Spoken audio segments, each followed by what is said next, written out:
बिस्मिल्लाहिर्रहमानिर्रहीम। Dear students, अस्सलाम वालेकुम। आज हम पढ़ रहे हैं चैप्टर नंबर 15 का टॉपिक है मोशनल ईएमएफ। लास्ट टॉपिक में हमने मुख्तलिफ़ तरीके पढ़े थे भी फ्लक्स को कैसे चेंज कर सकते हैं और फ्लक्स को चेंज करके हम इंड्यूस ईएमएफ कैसे पैदा कर सकते हैं। आज भी हम इंड्यूस ईएमएफ के बारे में ही पढ़ेंगे, लेकिन आज हमने इसका नाम जो है वो मोशनल ईएमएफ रखा हुआ है। क्योंकि मोशनल ईएमएफ हमने इसका नाम क्यों रखा है, क्योंकि हमारे पास जो कंडक्टर है ये वाला जो हमारे पास कंडक्टर है ए बी, जो हमारे पास कंडक्टर है ये मैग्नेटिक फील्ड के अंदर मूव करेगा और इसकी मोशन की वजह से इंड्यूस ईएमएफ पैदा होगी। इसलिए मोशन की वजह से पैदा होने वाली इंड्यूस ईएमएफ का नाम हमने मोशनल ईएमएफ रखा हुआ है। तो हमें पता चल गया अभी हमने इसका नाम मोशनल ईएमएफ क्यों रखा है, क्योंकि यहाँ पर जो कंडक्टर है उसकी मोशन की वजह से ईएमएफ प्रोड्यूस हो रही है, इसलिए हमने इसका नाम मोशनल ईएमएफ रखा हुआ है। और इसका जो फार्मूला है वो है हमारे पास -VBL sin थीटा। ये उस मोशनल ईएमएफ का फार्मूला है। अगर आपसे शॉर्ट क्वेश्चन में पूछा जाता है भी व्हाट इज़ मोशनल ईएमएफ, तो आपने ये डेफिनेशन और ये फार्मूला लिखना होगा। अब हम इसकी एक्सप्लेनेशन करते हैं मोशनल ईएमएफ की। तो उसके लिए हमारे पास कुछ चीज़ें हमें चाहिए। तो हमारे पास ऑपरेटर्स देखें, हमारे पास दो कापर रेल्स हैं। एक ये हमारे पास कापर रेल है और ये हमारे पास एक कापर रेल है। ये दोनों कापर की बनी हुई रेल्स हैं। ये जैसे रेलगाड़ी की दोनों पटड़ियाँ होती हैं, बिल्कुल सेम ऐसे ही हमारे पास ये दो कापर रेल्स हैं। इनके एक साइड पर ये सी और डी एंड के दरमियान में ये हमने गैल्वानोमीटर लगा दिया और इस साइड पर ये हमारे पास ए बी एक राड है। तो ये एक क्लोज फॉर्म बन गई है, A B C D A, ये क्लोज्ड लूप बन गया हमारे पास। ये जो राड है हमारे पास ये मैग्नेटिक फील्ड के अंदर मूव करेगा और इसकी मोशन की वजह से जो है ना इंड्यूस ईएमएफ पैदा होगी। और मैग्नेटिक फील्ड को यहाँ पे हमने ये क्रॉस से शो किया है। ये जितने भी क्रॉस लगे हुए हैं ये मैग्नेटिक फील्ड को शो कर रहे हैं। और कैसे शो कर रहे हैं, ये मैग्नेटिक फील्ड शो कर रहे हैं कि मैग्नेटिक फील्ड की डायरेक्शन परपेंडिकुलर है और इनटू दी पेज है। और अगर हम मज़ीद देखें तो कापर रेल्स के दरमियान ये जो फासला है ये एल फासला है और राड की जो लंबाई है वो भी एल है। तो अब हम इसमें देखते हैं भाई राड के मूव करने की वजह से मैग्नेटिक फील्ड जो पैदा होगी वो किस तरीके से पैदा होगी। 14 चैप्टर में हमने पढ़ा था कि जो हमारे पास पार्टिकल होते हैं, नेगेटिव पार्टिकल हो गया, पॉजिटिव पार्टिकल हो गया, वो भी मैग्नेटिक फील्ड के अंदर से गुजरे तो उनके ऊपर भी फोर्स अमल करती है। सेम इसी तरीके से ये जो हमारा कंडक्टर है ये भी किस चीज़ का बना हुआ है, ये धात का बना हुआ है। धातों के अंदर आपको पता है फ्री पार्टिकल्स कौन से होते हैं, इलेक्ट्रॉन्स होते हैं। तो ये हमने एक पॉजिटिव चार्ज शो किया हुआ है। पॉजिटिव चार्ज क्यों शो किया हुआ है, क्योंकि असल में हमारे पास हमें शो ये करना चाहिए था कि ये नेगेटिव पार्टिकल है, लेकिन हमने पॉजिटिव क्यों किया है। नेगेटिव चार्ज की वजह से धातों में जो करंट पैदा होता है उसका इफेक्ट पॉजिटिव चार्ज की वजह से पैदा होने वाले करंट के इफेक्ट के बिल्कुल सेम होता है। तो आसानी के लिए हमने यहाँ पे पॉजिटिव चार्ज ले लिया। तो हम देख सकते हैं कि जब हमारा कंडक्टर जो है वो राइट की तरफ मूव करेगा तो कंडक्टर के अंदर पॉजिटिव चार्जेस ऊपर की तरफ मूव करेंगे और नेगेटिव चार्जेस जो हैं वो नीचे की तरफ मूव करेंगे। इस तरह बी सिरे पर पॉजिटिव चार्जेस इकट्ठे होना शुरू हो जाएंगे और ए सिरे पर नेगेटिव चार्जेस इकट्ठे होना शुरू हो जाएंगे। तो क्या होगा कि बी सिरे पर जो पोटेंशियल डिफरेंस है वो हाई हो जाएगा और ए सिरे पर क्या हो जाएगा, लो पोटेंशियल। तो बी सिरे पर हाई पोटेंशियल और ए सिरे पर लो पोटेंशियल आ जाएगा। बी सिरे पर जो पोटेंशियल है उसको हम वी बी का नाम दे देते हैं, ए सिरे पर जो पोटेंशियल है उसको हम वी ए का नाम दे दें। तो जो पोटेंशियल डिफरेंस पैदा होगा डेल्टा वी वो बराबर होगा V B minus V A, और इसी को ही हम क्या नाम देंगे, इंड्यूस ईएमएफ का नाम देंगे।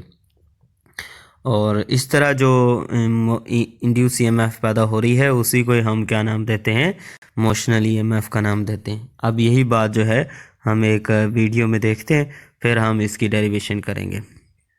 जी स्टूडेंट्स, अब हम देखते हैं कि जब हम अपने कंडक्टर को मैग्नेटिक फील्ड के अंदर मूव करवाएंगे तो उसमें चार्जेस किस तरह मूव करेंगे। ये सामने आपको एक डायग्राम नज़र आ रही है, इसमें क्रॉस जो है वो शो कर रहा है magnetic field into the page है। एक कंडक्टर है ए बी, इसमें ए सिरे पर देखें पॉजिटिव चार्ज मौजूद है। जब हम अपने रॉड को मैग्नेटिक फील्ड के अंदर मूव करवाएंगे तो देखें पॉजिटिव चार्ज के ऊपर जो फोर्स है वो ऊपर की तरफ लग रही है, तो ये ऊपर की तरफ जा रहा है। देखें जैसे जैसे रॉड को मूव करवा रहे हैं चार्ज ऊपर की तरफ जा रहा है, यानी बी सिरे पर पॉजिटिव चार्ज इकट्ठा होता चला जाएगा। अब ये बी सिरे पर जो नेगेटिव चार्ज था वो जब हम रॉड को मैग्नेटिक फील्ड के अंदर मूव करवाएंगे तो वो नीचे की तरफ आएगा, क्योंकि पॉजिटिव और नेगेटिव चार्ज पर अपोजिट डायरेक्शन में फोर्स अमल करती है। अब हम दोनों चार्जेस को देखते हैं इकट्ठा कि जब हम रॉड को मूव करवाएंगे तो पॉजिटिव चार्ज जो है वो बी एंड की तरफ जाएगा और नेगेटिव चार्ज जो है वो ए एंड की तरफ आएगा। इस तरह बी एंड के ऊपर पॉजिटिव चार्ज यानी हाई पोटेंशियल और ए सिरे पर नेगेटिव चार्ज यानी लो पोटेंशियल जो है वो पैदा हो जाएगा। इस तरह बी और ए सिरे के दरमियान पोटेंशियल डिफरेंस पैदा हो जाएगा, जैसे एक सेल के सिरों के दरमियान होता है। आप सेल देखते हैं तो उसके एक सिरे पर पॉजिटिव और एक सिरे पर नेगेटिव लिखा होता है, तो ये कंडक्टर भी बिल्कुल सेम एज सेल की तरह ही बिहेव कर रहा होता है। तो जब हम अपने इस कंडक्टर को गैल्वानोमीटर से जोड़ देते हैं, अब हम इसको मूव करवाएंगे तो हम देखेंगे कि ये जो चार्ज पोटेंशियल डिफरेंस है ये आगे करंट प्रोड्यूस करेगा, जो गैल्वानोमीटर की सुई जो है वो शो कर रही है, क्योंकि अब हमारा सर्किट क्लोज फॉर्म में है। तो इस तरह हमने देख लिया है कि जब हम कंडक्टर को मैग्नेटिक फील्ड के अंदर मूव करवाते हैं तो उसके सिरों के दरमियान पोटेंशियल डिफरेंस पैदा हो जाता है। जो बी सिरे पर पोटेंशियल था हाई पोटेंशियल, उसको हमने वी बी का नाम दे दिया है, ए सिरे को हमने वी ए का नाम दे दिया है। तो ये जो पोटेंशियल डिफरेंस है V B minus V A, इसी को ही हम क्या बोलते हैं, इंड्यूस ईएमएफ का हम नाम दे देते हैं। तो इस तरह हम इस इंड्यूस ईएमएफ को मोशनल ईएमएफ कहेंगे, क्योंकि ये कंडक्टर की मोशन की वजह से पैदा हुआ है। अब हम इसकी जो है वो डेरिवेशन करते हैं। तो हम देख सकते हैं कि जब हमारा कंडक्टर जो है वो राइट की तरफ मूव करेगा तो कंडक्टर के अंदर चार्ज जो है वो भी किस तरफ को मूव करता है, राइट की तरह। यानी कंडक्टर के अंदर चार्ज जो है वो भी मैग्नेटिक फील्ड के अंदर परपेंडिकुलरली मूव करेगा। तो चैप्टर नंबर 14 में हम पढ़ के आए हैं कि जब चार्ज जो है वो राइट की तरफ मूव करेगा तो उसके ऊपर जो है वो फोर्स अमल करेगी, और उस फोर्स का फार्मूला होगा F is equal to q into v cross B. अगर हम इस फार्मूले को खोलें तो उसकी मैग्नीट्यूड का यह फार्मूला आ जाएगा F is equal to q v B sine theta. Theta angle जो है वो वी और बी के दरमियान में है, यानी चार्ज की वेलोसिटी और मैग्नेटिक फील्ड के दरमियान में। हमें पता है मैग्नेटिक फील्ड जो है वो इनटू द पेज है और उसकी वेलोसिटी मैग्नेटिक फील्ड के परपेंडिकुलर है, तो इसलिए थीटा की वैल्यू क्या आ जाएगी 90। तो थीटा की जगह पे हम साइन 90 पुट करेंगे, साइन 91 हो जाएगा।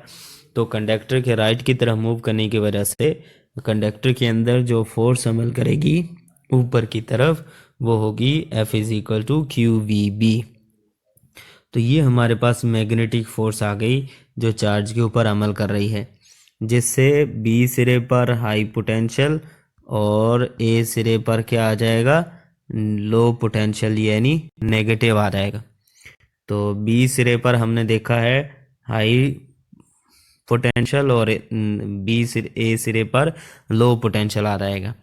आपको पता है ये जो पॉजिटिव चार्ज है और नेगेटिव चार्ज है ये मिलकर क्या पैदा करेंगे, इलेक्ट्रिक फील्ड।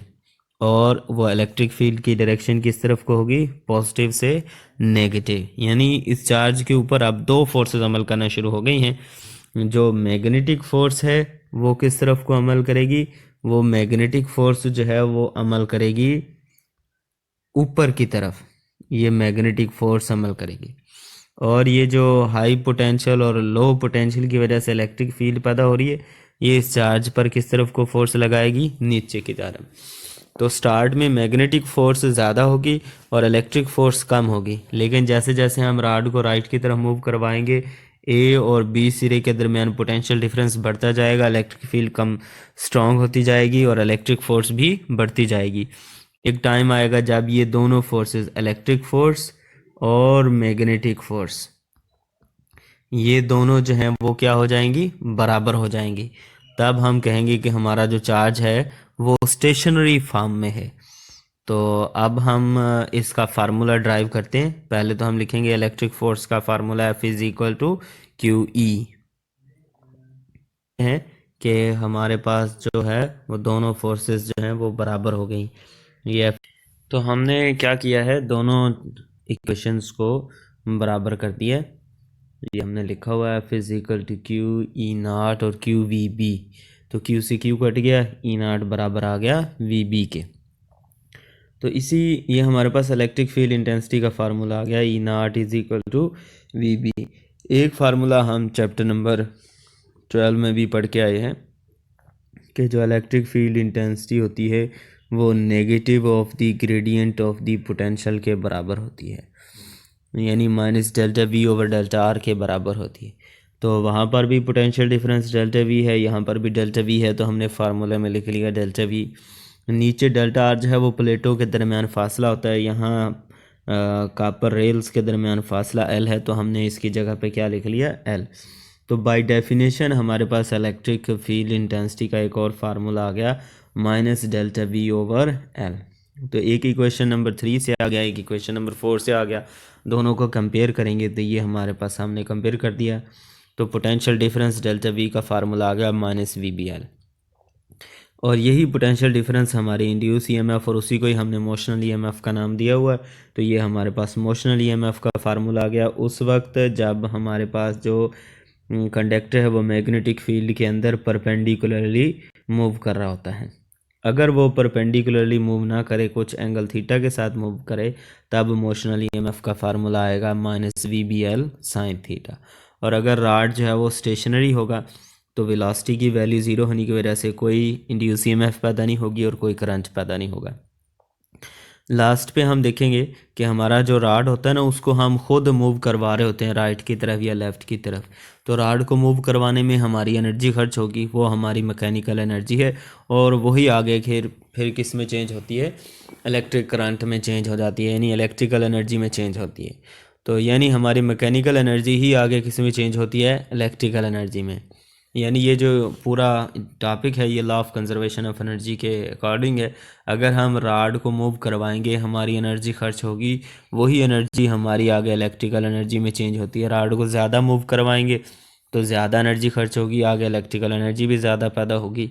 और अगर हम चाहते हैं वो मुसलसल करंट पैदा होता रहे तो हमें रॉड को भी क्या करना है, मुसलसल हमने उसको मूव करवाते रहना है। तो ये हमारा टॉपिक जो है वो मुकम्मल हो गया।